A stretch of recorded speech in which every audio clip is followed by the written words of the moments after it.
Okay, so we've got this really interesting collection of research and articles on loss and grief you sent us. Yeah. And wow, it looks like you're really diving deep into this topic. It's something I've been thinking about a lot lately. That's great. And this academic article, you included the integrated process model of loss and grief Yeah. with a subtitle, An Interprofessional Understanding. Right? Well, it really caught our attention. Cool. It seems like you're already pretty familiar with the typical model of grief, the one that focuses mainly on death. Oh, yeah, definitely the 5 stages and all that. Exactly. But what if I told you that you actually experience loss way more often than you realize? That's interesting. This article introduces this concept called total grief. Okay. And it basically says that grief encompasses all kinds of loss, not just death. So it's like a much broader perspective. Exactly. It's a way bigger picture, and we're excited to unpack it with you today. I'm excited to dive in. So where do you think the traditional models of grief kind of fall short? Well, I think they tend to focus almost exclusively on grief related to death. Yeah. And there's often this underlying assumption that grief is like a problem that needs to be fixed. Yeah, like everyone needs therapy to get over it. Right, exactly. And that's one of the key points this article is making. It's saying that, these traditional models often miss this deeper existential part of what it really means to grieve. I see. They focus so much on the practical and emotional aspects, but they kind of skip over those bigger questions about meaning and purpose. Okay, so it's not just about, processing sadness or going through the motions, Right. but it's about grappling with the fundamental nature of our existence. Precisely. And the article draws this fascinating parallel to the concept of total pain. Total pain. Yeah. Okay, tell me more. What does that even mean? Well, it comes from palliative care. Okay. And they recognize that patients with really serious illnesses experience suffering on all these different levels, Uh-huh. It's not just about the physical pain, it's also emotional distress. Yeah. In social isolation, it's even spiritual anguish sometimes. Wow, so total pain kind of acknowledges that all these aspects are all tangled up together, right? Yeah, exactly. They're all intertwined. And they all contribute to the suffering. Yeah, exactly. So total grief takes a similar approach, right? It does. It's saying that grief isn't limited to just our feelings. Right. It impacts us physically, Okay. emotionally, cognitively, socially, and even spiritually. Wow. So it's multifaceted and deeply personal and, Yeah. not something you can just check off a list. Exactly. Wow, this is so much more complex than just those 5 stages. It really is. This total grief idea is really making me rethink everything I thought I knew about loss. It's a huge paradigm shift. It really is. Okay, so to help us kind of understand this complexity, the article introduces something called the Integrated Process Model, or IPM. Right. So the IPM is kind of like a new lens for viewing grief. Is that right? It is. Taking into account all these different dimensions? It is, yeah. What a cool concept. Can you give us a little overview of what this model actually looks like? Absolutely. So the IPM basically says that there are 5 dimensions to grief: Okay. physical, emotional, cognitive, social, and spiritual. Okay. But here's the really interesting part. Each of these dimensions comes with this unique existential tension. Existential tension. Yeah, it's kind of this push and pull that we all have to navigate as we grieve. So it's not just that we feel sad or lonely, Right. but those feelings are kind of pushing us to face these deeper questions about ourselves and the world. Exactly. You got it. Okay, I'm intrigued. Give me an example. Okay, let's take the physical dimension, for example. Okay. Think about those really common physical symptoms of grief: Ika. fatigue, appetite changes, Yeah. even aches and pains. Wow, okay, yeah. The IPM calls this the tension between embracing life and accepting death or loss. So on one hand, our body just wants to keep going, to function in the world. But then on the other hand, we're facing this reality that something or someone is gone. Exactly. That tension must be so disorienting. It is. It's like our whole system is just thrown off balance. Exactly. And the core task in this dimension, according to the IPM, is finding ground again. Okay. It's about reconnecting to ourselves, to our physical sensations, and acknowledging our vulnerability, Yeah. That makes me think about this time when I was going through a really stressful period and my body just completely shut down. Oh, wow. I couldn't sleep. I wasn't hungry. I just felt so drained physically and emotionally. Yeah. And I couldn't figure out what was wrong with me. But now that you're talking about this physical dimension of grief, I'm realizing that it was probably my body's way of reacting to this loss of control, Yeah. a loss of certainty in my life. I just Right. didn't have the language for it back then. That's such a perfect example. Yeah. We often overlook those physical signs of grief, but they're such a crucial part of the experience. Right. And the IPM is really helpful because it helps us make sense of those sensations. Yeah. It helps us see them as this natural part of the process. This is already giving me such a deeper understanding of my own experiences with loss. It's a new lens. It really is a whole new lens. It is. Okay, so let's move on to the emotional dimension. Okay. This is probably what most people associate with grief, right? Right. It seems like there's a lot to unpack there as well. Absolutely. The emotional dimension of grief is where we really dive into all those really complex and sometimes overwhelming feelings that come with loss. And of course, there's this unique tension here too. Okay, lay it on me. What's the tension all about in the emotional realm? Well, there's always this pressure to be strong, to move on, to somehow control or suppress all of our emotions. But at the same time, there's this equally powerful urge to just let those feelings flow. Yeah. To fully experience the sadness, the anger, the guilt, whatever else is coming out. So it's this classic struggle. Yeah. Between, wanting to keep it together and, Right. while also acknowledging how deep the pain actually is. Yeah. I can see how that tension could create a lot of inner turmoil.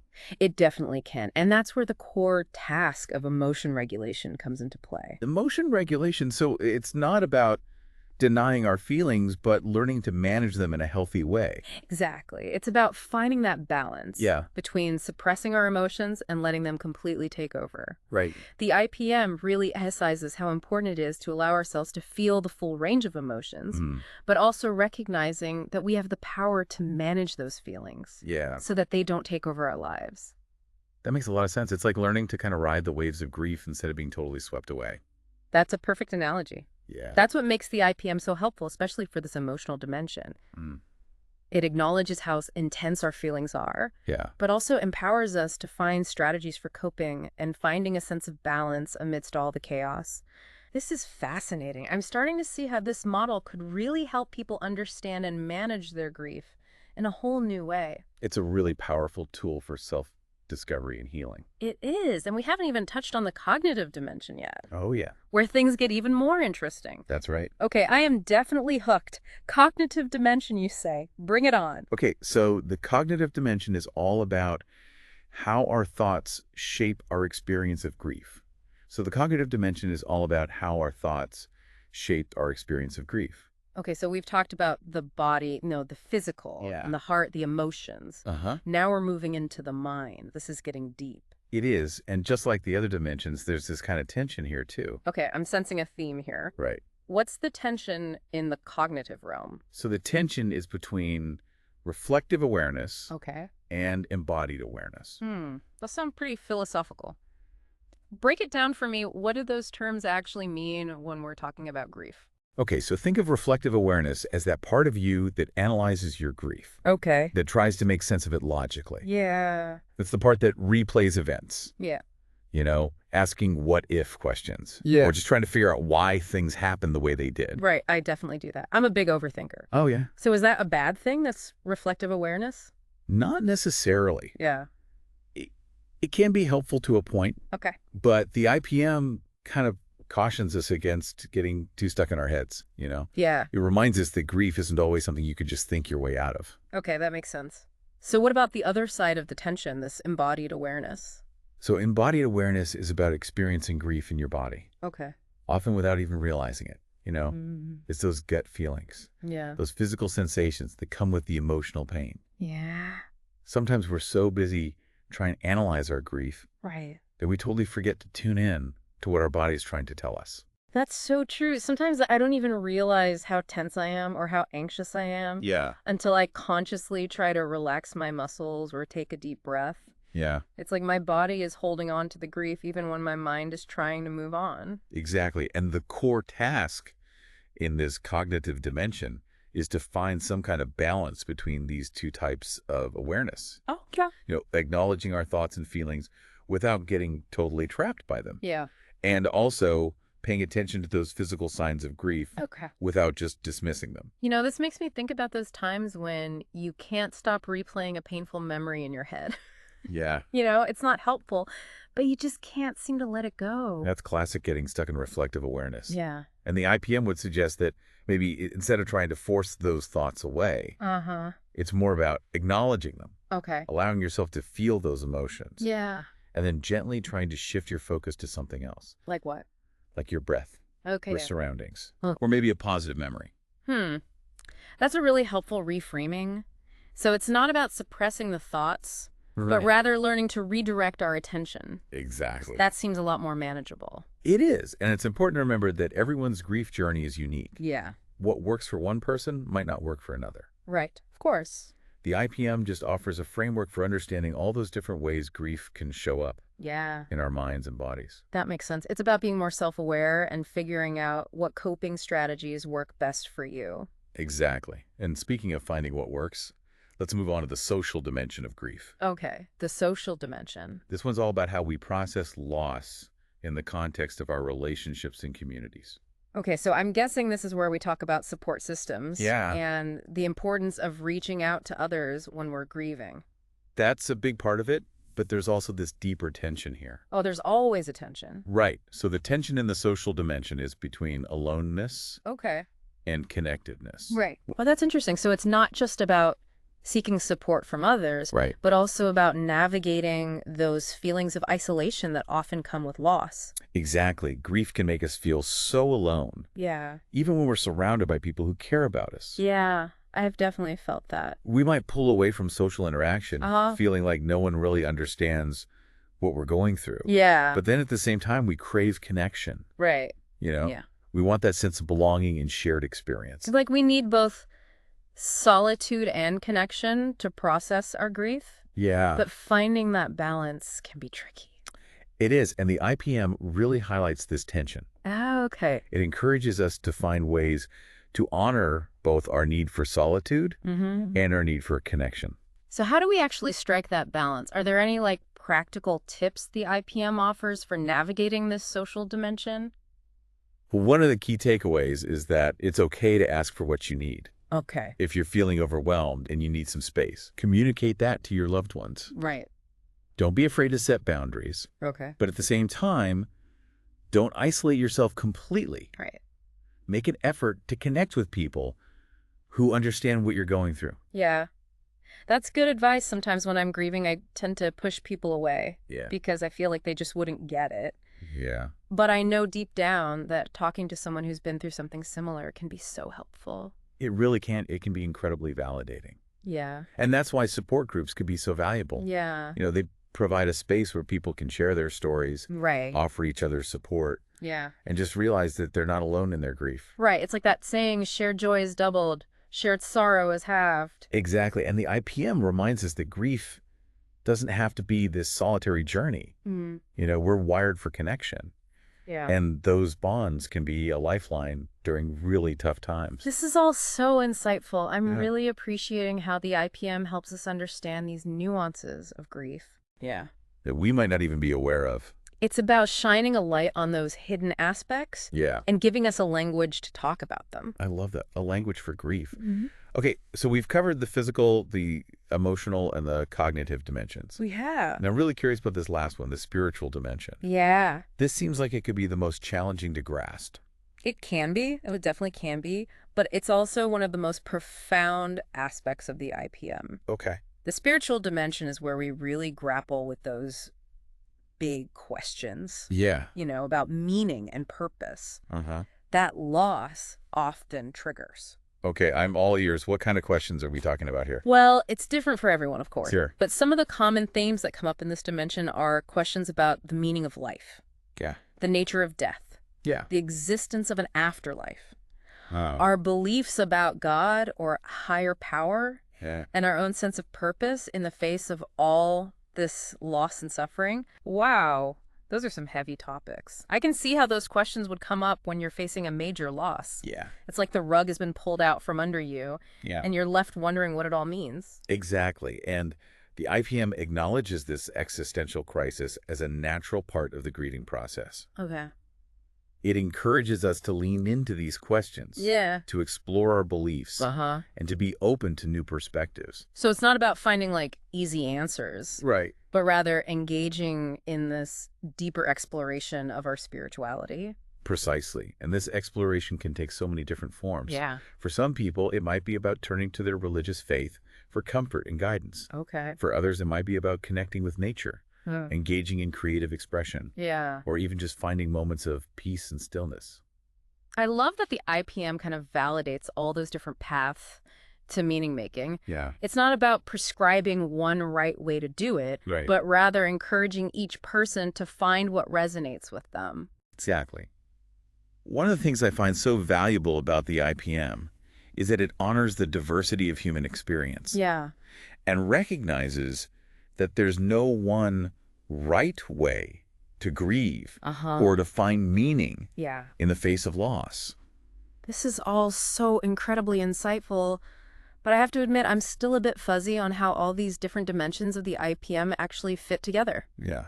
It seems like a lot to juggle. It's true. The IPM can feel a bit overwhelming at first. Yeah. But one of the key things to remember is that these dimensions aren't separate compartments. Yeah. They're all interconnected and they influence each other. So it's more like a web than a linear progression. Exactly. Yeah. For example, the physical symptoms of grief can impact our emotional state, our thoughts, and even our spiritual beliefs. That makes sense. It's all interwoven. It is. And one dimension can kind of amplify or even soften the effects of another. Precisely. And the IPM helps us see those connections. Yeah. And understand how all these different aspects of our grief are influencing each other. This is really starting to click for me now. It's like the IPM is giving us a map to navigate the complex terrain of grief. It's a really powerful tool for self-discovery and understanding. Yeah. And it can also be incredibly helpful for supporting others who are grieving. Oh, I'm curious about that. How does the IPM help us be better friends, family members, or even colleagues to those who are going through loss? Well, by understanding the 5 dimensions of grief, we can be more attuned to the different ways people might be struggling. Okay. We can offer support that's tailored to their individual needs rather than relying on generic advice or platitudes. So it's about meeting people where they are and responding with empathy and understanding. Exactly. And the IPM reminds us that sometimes the most helpful thing we can do is just listen without judgment. Yeah. Validate their feelings and let them know that they're not alone. I love that it's about being a compassionate presence, not trying to fix or minimize their pain. Precisely. And it's about recognizing that everyone grieves differently. There's no one right way to do it. Right. And what works for one person might not work for another. This is all so incredibly helpful. I'm feeling much more equipped to understand and support myself and others through loss now. That's wonderful to hear. And remember, the IPM is just a starting point. Okay. There's so much more to learn and explore about grief and how it shapes our lives. I'm definitely inspired to keep learning. This has been such an eye-opening conversation. It's been a pleasure diving into this topic with you, and I think we've just scratched the surface of what the IPM has to offer. I completely agree. There's so much more to unpack here. Yeah. But for now, I'm curious to hear your thoughts on how the IPM can help us understand grief in a broader context. I mean, we've talked a lot about the individual experience, but how does this model connect to the ways we grieve as a society? That's a fascinating question, and I think the IPM offers some really valuable insights into the social and cultural dimensions of grief. Okay, tell me more. Well, for starters, the IPM challenges the idea that there's one universal right way to grieve. Okay. It recognizes that cultural norms, societal expectations, and individual experiences all play a role in shaping how we process loss. That makes a lot of sense. Different cultures have different rituals and traditions around death and mourning. Right. And even within a single culture, people can grieve in vastly different ways. Exactly. And the IPM encourages us to be more aware of those differences and to avoid imposing our own beliefs or expectations on others. So it's about being more sensitive and respectful of the diverse ways people grieve? Absolutely. And it's about recognizing that some forms of grief are more socially acceptable than others. What do you mean? Well, for example, the grief we experience over the death of a loved one is often met with more understanding and support than the grief we might feel over a job loss, a divorce, or even the loss of a pet.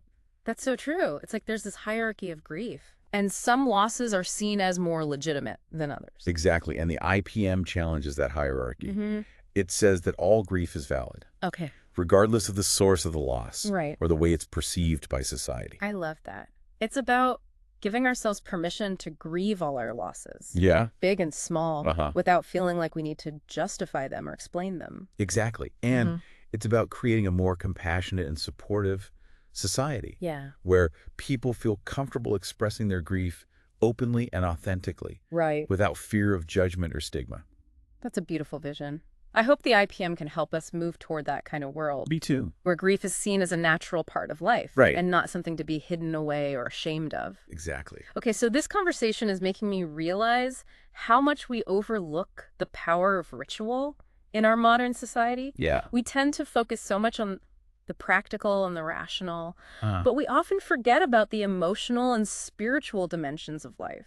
That's such a great point. And I think the IPM is reminding us that those dimensions are just as important. Yeah. Especially when we're dealing with loss and grief. That's a powerful thought. And it makes me wonder, how does the IPM view the role of rituals in the grieving process? Okay. I mean, so many cultures have these really elaborate rituals around death and mourning. Yeah. But what about those other types of losses we've been talking about? Right. Are there rituals that can help us process those as well? That's a great question. And I think the IPM would say that rituals can be incredibly helpful for processing all kinds of losses. Okay, so how do rituals actually help us grieve? Well, rituals provide structure and meaning during times of transition and loss. Okay. They give us a way to mark the significance of what's happened, to honor what's been lost, and to begin the process of moving forward. So it's like they give us a framework for navigating this unknown territory of grief. Exactly. Rituals offer a sense of predictability and control in a situation that often feels really chaotic and overwhelming. They can be a source of comfort and stability, reminding us that even in the midst of change, there are still things we can rely on.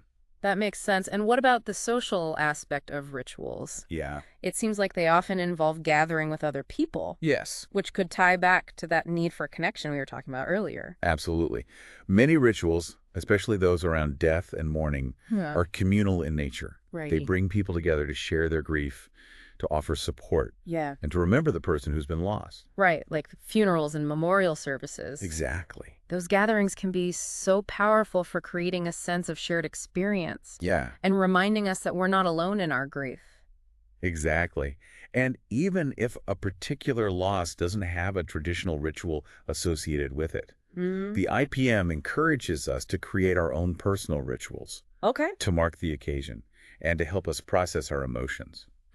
That's a really interesting idea. So we can tailor the ritual to fit the specific loss and our own individual needs. Precisely, for example, if you're grieving the end of a relationship. Okay. You might create a ritual of releasing symbolic objects that represent that relationship. Like what? Like letters. Okay. Photographs, like gifts. Or you might write a letter to your former partner expressing your feelings and then burn it as a way of letting go. Exactly. Those are powerful examples. It's like the ritual is a way of kind of externalizing our grief. Yes. And giving it a tangible form. Exactly. And that can be incredibly cathartic and healing. This is all so fascinating. I'm starting to see how rituals can be this valuable tool for navigating all kinds of losses. Yeah. Not just the ones that society typically acknowledges. They're a way of honoring our experiences, processing our emotions, and connecting with our own inner wisdom and resilience. You know, this conversation is making me realize how much we overlook the power of ritual in our modern society. It's true. We're so focused on the practical and the rational that we often neglect the emotional and spiritual dimensions of life. That's a great point, and I think the IPM is reminding us that those dimensions are just as important. Yeah. Especially when we're dealing with loss and grief. Yeah. And the IPM is reminding us that those dimensions are just as important, especially when we're dealing with loss and grief. This has been such an enlightening conversation. I'm so grateful for your insights. Of course. And for sharing all your knowledge about the IPM with me. Well, my pleasure. I'm curious to hear more about how the IPM sees the role of creativity in the grieving process. Okay. I've heard people say that expressing yourself through art, music, or writing can be really therapeutic. Yeah. But I've never really understood how that actually works. I think the IPM would say that creativity can be so powerful for processing grief. Oh. Because it gives us this outlet to express all those emotions that are sometimes hard to put into words. Ah, so it's like this nonverbal language for expressing what's hard to express. Exactly. When we create something, whether it's a painting, a poem, a song, even a simple doodle. We're tacking into this part of ourselves that's beyond language. Right. We're accessing this deeper well of emotion and giving it a tangible form. Exactly. And that makes a lot of sense. And it reminds me of those times when I'm feeling overwhelmed by grief. And the only thing that seems to help is to put on some music. Yeah. Or lose myself in a creative project. Yeah. It's like the creative act itself provides a sense of release and catharsis. Exactly. And the IPM encourages us to really embrace those creative impulses as this natural and healthy way to process our grief. So it's not about, creating some masterpiece, but just using creativity as a tool for self-expression and healing. Precisely. And the beautiful thing about creativity is that it can look like so many different things. Yeah. It doesn't have to be artistic in the traditional sense. Right. It could be anything that allows you to express yourself authentically and to connect with your emotions in a meaningful way. I love that it's about finding what works for you and giving yourself permission to experiment and play. Yeah. And to explore different forms as creative expression. Exactly. And the IPM reminds us that there's no right or wrong way to be creative. Okay. It's about finding what speaks to you. Yeah. And allowing yourself to be guided by your intuition and your heart. This is so inspiring. It's making me want to dust off my old paintbrushes. Oh, that's great. And just see what happens. I encourage you to do it. You might be surprised by what you discover. Okay, so we've talked about rituals and creativity. Yeah. What other insights does the IPM have about navigating the grieving process? I'm curious about how it addresses those times when grief feels super overwhelming or debilitating.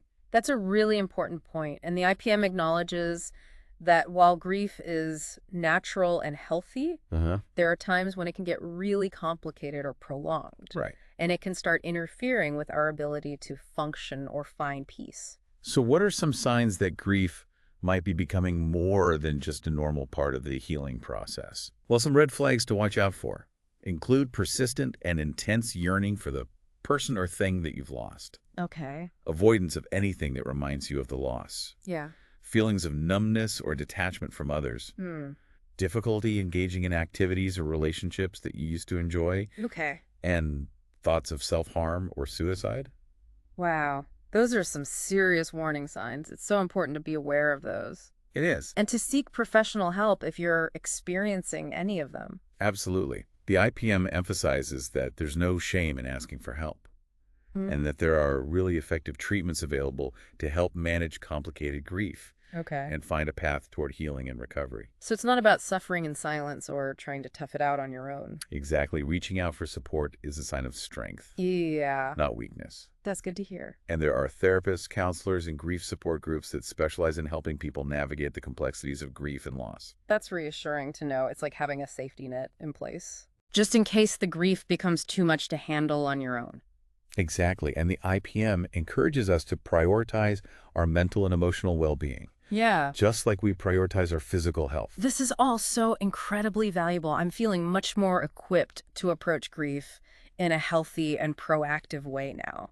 That's wonderful to hear. And remember, the IPM is a dynamic framework. Okay. It's always evolving. Yeah. It's not meant to be this rigid set of rules. Right. But rather a guide for understanding and navigating the complex and multifaceted experience of grief.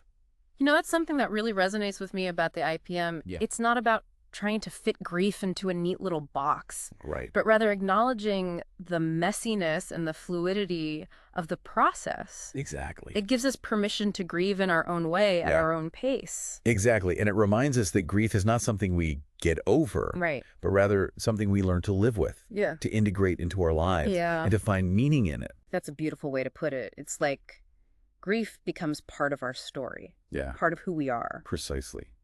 And the IPM encourages us to embrace that story, to honor our losses, and to continue growing and evolving, even in the face of profound change and heartache. This has been such an enriching and enlightening conversation. Okay. I feel like I've gained a whole new understanding of grief and how to approach it with more awareness and compassion. I'm so glad to hear that. And maybe even a little bit of curiosity. That's great. Thank you so much for sharing this journey with me. It's been my pleasure, and remember, you're not alone. Reach out to the people you trust, connect with your community, explore the resources available, and trust in your own resilience. That's wonderful advice. So to kind of wrap things up, is there one key takeaway you would leave our listener with today? Oh, let me see.